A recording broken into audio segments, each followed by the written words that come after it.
In today's video, I'm going to teach you how to make a public Google Drive link. This is a straightforward process, but it opens up a world of possibilities for sharing files or folders with friends, colleagues, or the public at large. Whether you're sharing a presentation for a meeting or simply sending vacation photos to family, making a Google Drive link public is a fantastic tool to have in your digital repertoire. Let's dive in and see how you can do this effortlessly. First, you'll need to access Google Drive. To do this, open up your preferred web browser and head over to the Google Drive website. Make sure you're signed into your Google account.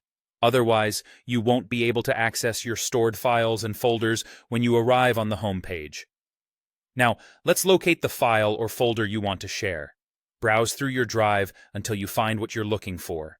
It might be in the main Google Drive area, or if you've organized your files neatly, perhaps tucked away in a specific folder. Once you've located the file or folder you want to make public, let's move on to the next step. You'll need to open the Share menu.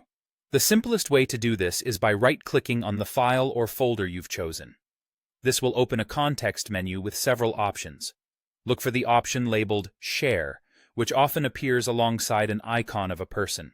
Click on that, and you'll see that a sharing dialog box appears on your screen. Within this dialog box, you'll see a section labeled General Access.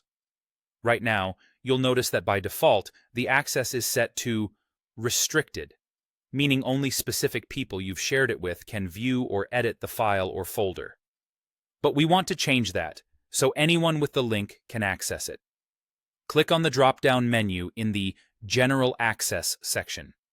A few options will appear, but the one you're interested in is Anyone with the link.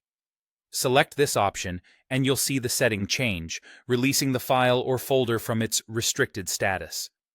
To finalize everything, make sure you copy the generated public link. This link is now shareable with anyone, and they'll have access to the file or folder you've selected.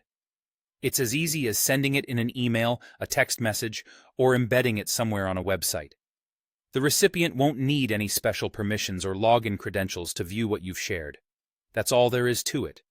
By following these simple steps, you can make any file or folder on Google Drive accessible to anyone with the link.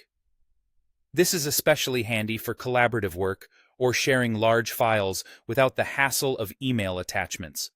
I hope you found this guide useful and that it enhances the way you share and collaborate with others. Thanks for watching, and happy sharing.